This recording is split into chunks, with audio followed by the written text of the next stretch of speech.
오늘 말씀을 보면은 하나님께서 모세에게 임명장을 주십니다. 오늘 공로패를 수여하셨던 것처럼 이 모세에게 임명장을 주시는 거예요. 근데 이 임명장이 무엇이냐면 표적입니다. 세 가지의 표적을 통해서 너는 애굽에 가서 내 백성을 구원해내라. 그 세 가지의 표적의 임명장을 모세에게 주시는 거예요. 이 표적은 이스라엘 백성들이 다 인정할 수밖에 없는 그런 공식적인 임명장입니다. 이 임명장을 모세에게 주는 것이죠.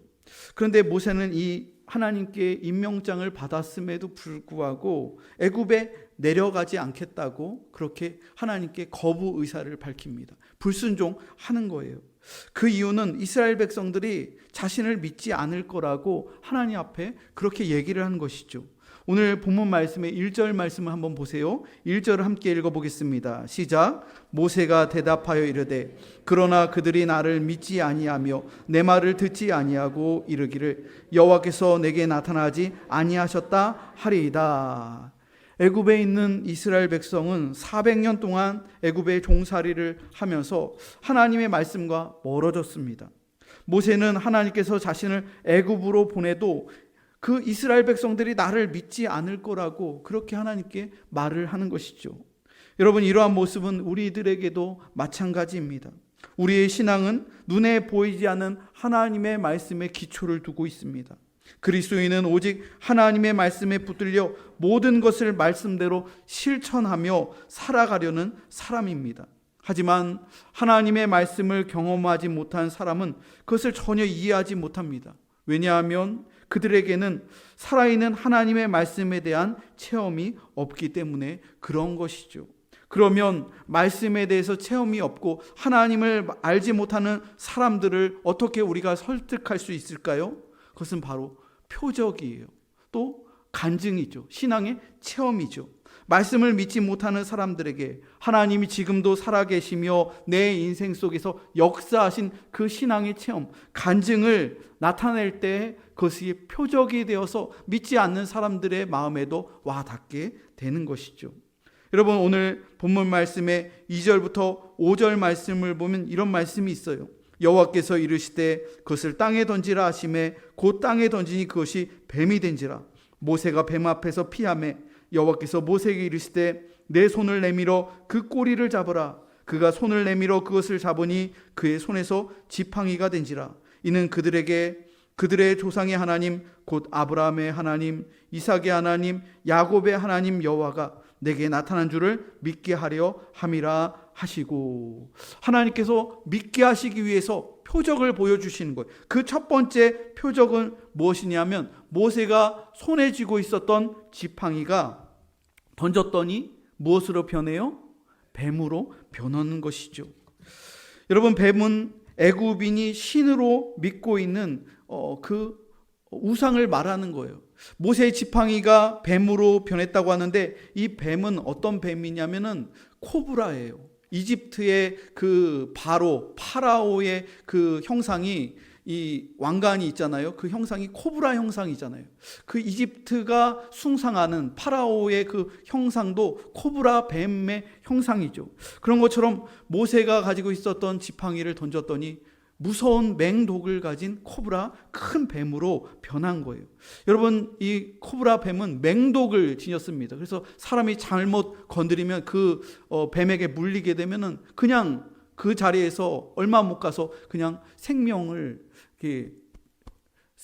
빼앗기는 아주 맹독을 가지고 있는 뱀이 이 뱀이죠. 그런데 하나님께서 모세의 지팡이를 뱀으로 변하게 하셨는데 하나님께서 그 뱀으로 변한 그 지팡이를 잡으라는 거예요. 뱀인데 그 뱀의 꼬리를 잡으라고 말씀하시는 거예요. 여러분, 뱀을 잡을 때는 어떻게 잡아야 돼요? 어디를 잡아야 돼요? 머리 잡아야 되잖아요. 꼬리 잡으면 뱀이 확 돌아갔고 그냥 우리 팔이나 다리나 그거를 물어버리잖아요. 근데 하나님께서는 이상하게 뱀의 머리를 잡으라고 하시는 것이 아니라 꼬리를 잡으라는 거예요.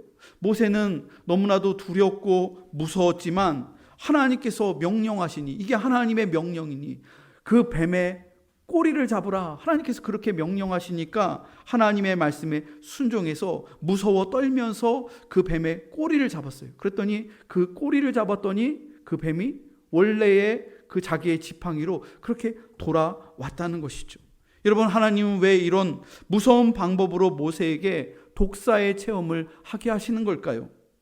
그 이유는 모세가 앞으로 싸워야 할 대상이 독사와 같은 존재들이라는 것을 말씀하시는 거예요. 당시 애굽에는 많은 신이 있었습니다. 그 많은 신들 중에 가장 교활하고 가장 독한 신이 바로 코브라 신이에요. 모세가 하나님의 말씀에 순종하여 뱀의 꼬리를 잡았어도 그 뱀에 물리지 않고 그의 손에서 다시 딱딱한 지팡이로 변하게 된 것은 하나님의 손이 모세와 함께 하신다는 그러한 표적이지요. 하나님께서는 모세에게 독사와 같은 애굽의 우상을 두려워하지 말라고 말씀하시는 거예요. 뱀처럼 교활하고 악한 독을 품고 있는 바로 왕과 그리고 이집트의 그 악한 관리들을 더 이상 두려워하지 말라고, 그 꼬리를 잡아도 너를 상치 못할 것이라고 그렇게 하나님께서 체험적으로 말씀하신 것이죠. 여러분에게 두렵고 무서운 독사가 있다면 무엇입니까? 오늘날 세상은 성도들에게 뱀처럼 그리고 아주 교묘하게 그렇게 우리에게 사탄 마귀는 다가오고 있습니다. 사탄 마귀는 뱀으로 가장하여 우리를 공격한다는 거예요. 때로는 아주 무섭고 사납게 독을 뿜으면서 우리들을 공격합니다. 때로는 독이 든 송곳니를 숨기고 아주 은밀하고 아름답게 다가오면서 성도들을 유혹합니다. 우상으로 다가옵니다. 때로는 음란으로 다가옵니다. 술 취함과 방탕으로 다가옵니다. 이론적인 부분과 사상적인 부분으로도 다가옵니다. 세상의 헛된 철학과 지식으로 우리에게 다가온다는 거예요. 거짓 이단과 무속으로 우리에게 다가온다는 거예요. 오늘날 사탄 마귀는 우리를 두렵게 하며 하나님의 위대한 일을 하지 못하도록 다각적인 방법으로 우리를 두렵게 하며 거룩하지 못하도록 그렇게 다가오고 있다는 것이죠. 하지만 하나님께서는 독사의 꼬리를 잡으라고 명령하시는 거예요. 하나님의 말씀에 전적으로 순종하여 그 뱀을 움켜쥐라고 말씀하시는 거예요. 여러분, 우리 예수님께서도 사탄 마귀를 이미 무찌르셨습니다. 그러므로 우리들은 사탄의 권세를 두려워하지 않아도 된다는 거예요. 예수 그리스도의 이름을 선포하며 하나님의 말씀으로 사탄 마귀를 대적하며 무찌르면 된다는 것이죠. 또한 두 번째 표적은 나병을 낫게 하시는 표적을 모세에게 보여주셨습니다. 모세의 손을 품에 넣으라고 말씀하셨어요. 그랬더니 옷 속에 품을 넣었더니 다시 뺐더니 손이 하얘진 거예요. 모세의 손에 나병이 생긴 거죠. 깜짝 놀라갖고 두려워 떠는데 하나님께서 다시 내 손을 품에 다시 넣어라. 다시 넣고 다시 빼니까 모세의 손이 본래의 손으로, 본래의 건강한 살색 손으로 그렇게 돌아왔다는 거예요. 왜 하나님께서는 모세의 손을, 멀쩡한 건강한 손을 나병이 일으키게 하시고 또 다시 품에 넣으니까는 다시 원래의 건강한 손으로 돌아오게 하셨을까요? 여러분, 당시 이스라엘 백성들에게, 그 당시 사람들에게 가장 무서운 질병이 무엇이냐면 나병이에요. 나병은 불치의 병이었습니다. 나병은 그 당시 사람들이 독사에게 물리는 것보다도 더 무서운 게 나병이었어요. 그리고 나병은 신의 저주를 받은 사람들이 걸리는 그러한 무서운 병이라고 생각해서 사회에서도 격리가 되고 부모 형제로부터 버림을 받고 그 나병 환자가 돌아다니면 돌로 쳐서 죽이는 게 그 당시의 법이었어요. 그럴 정도로 무서운 질병이 나병이었다는 거예요. 하나님께서는 모세에게 말씀하시기를 이 처음 표징, 그 독사의 표징은 애굽 사람이 믿지 않을지 모르겠지만 두 번째 표징은 반드시 믿을 것이다. 나병을 낫게 하는 표징을 보여주심으로써 이 이스라엘 백성들과 완악한 애굽 사람들도 그 불치의 병이 낫게 되는 그 놀라운 역사를 통해서 하나님을 찬양하고 하나님을 믿게 된다는 것이죠. 여러분, 우리들도 신앙생활하면서 고칠 수 없는 병을 하나님께서 고쳐주신 적이 있어요. 주님 앞에 나와 예배하고 눈물을 흘리며 기도할 때 정말로 현대의학이 고칠 수도 없고 의사도 어떻게 할 수 없는 그러한 병을 주님 앞에 나와 기도했을 때 신유의 기적을 통해서 병이 낫는 기적을 했다는 것이죠. 모세가 손을 넣고 뺐을 때 그 나병이 나았던 것처럼 모세가 이스라엘 백성들에게 갔을 때 이스라엘 백성들에게 나병 환자가 많았다는 거예요. 그 당시에 애굽에 강제 노역을 하면서 또 피라밋을 건축하고 중노동을 하면서 그 모래에 날리는 그 현장에서 제대로 먹지도 못하고 강제 노역을 하면서 그 히브리 사람들이 나병 걸린 사람들이 굉장히 많았어요.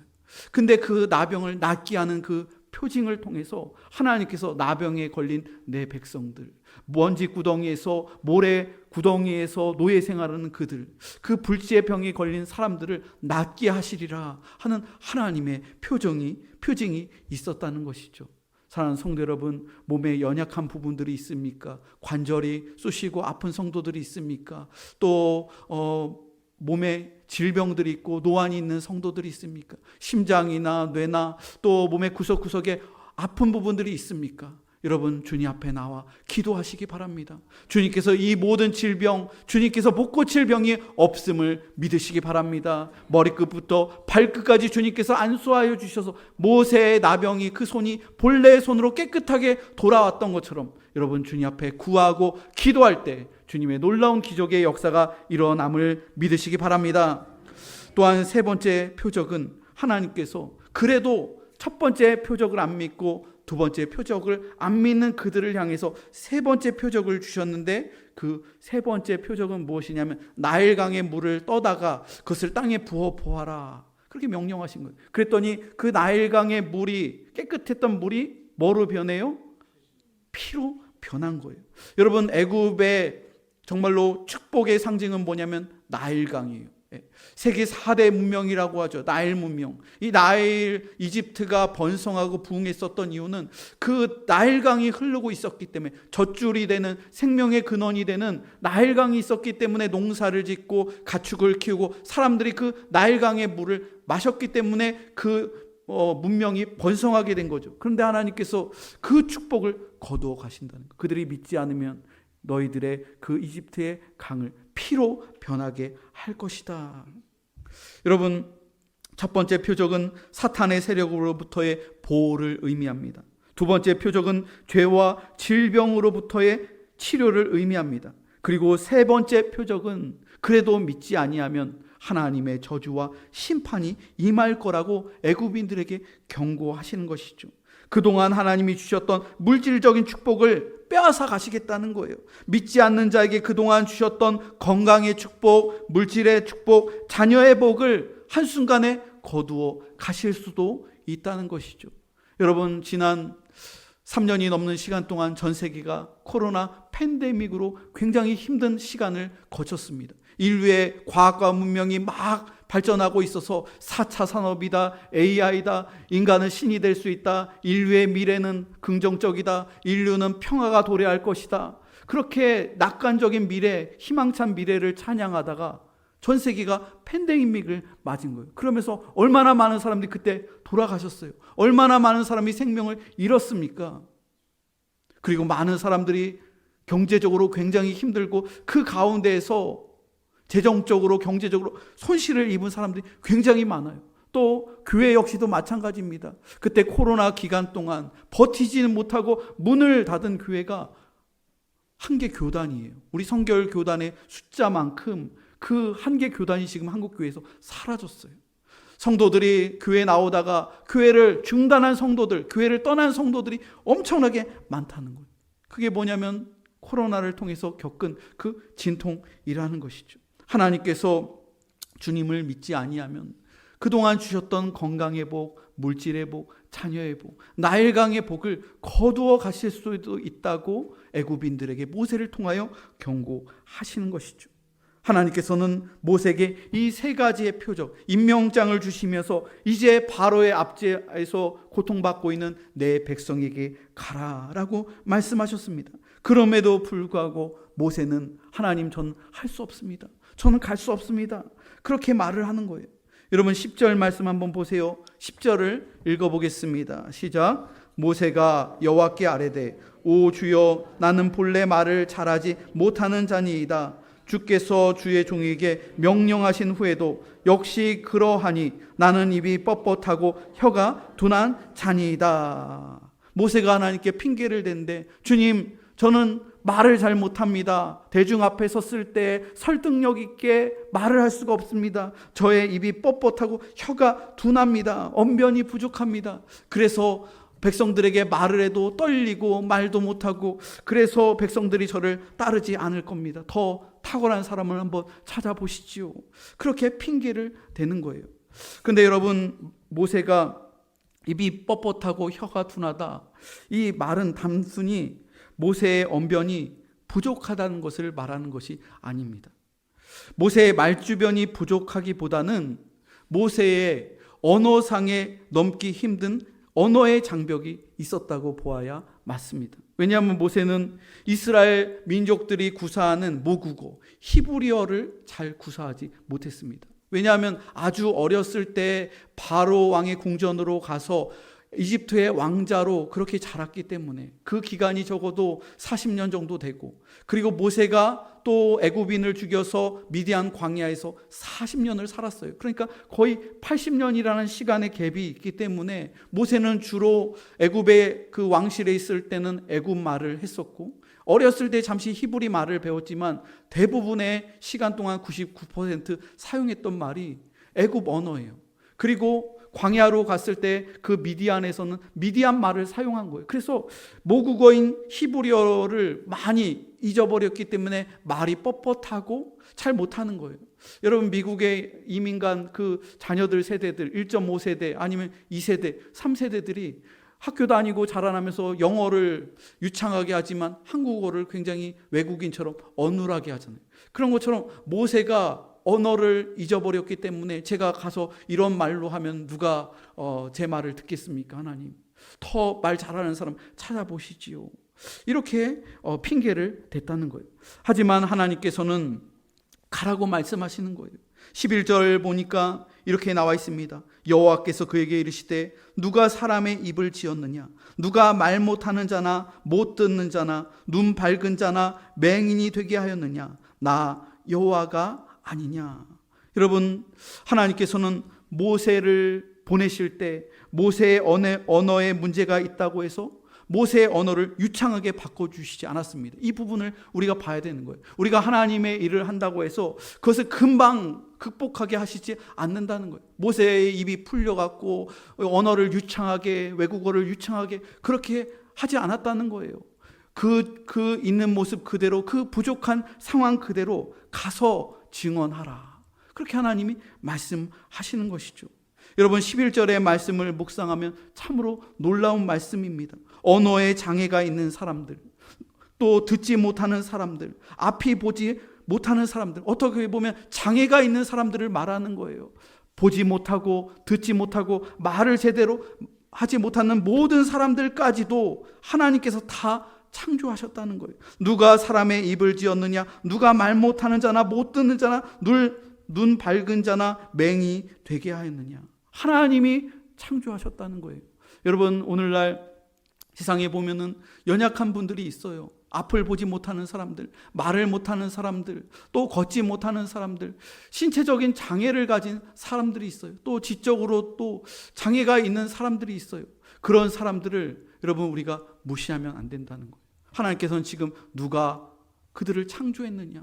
여러분, 교회에서는 적어도 그러한 장애를 가진 사람들을 아끼고 사랑해야 돼. 있는 모습 그대로 사랑해야 된다는 거예요. 우리 사회 역시도 마찬가지예요.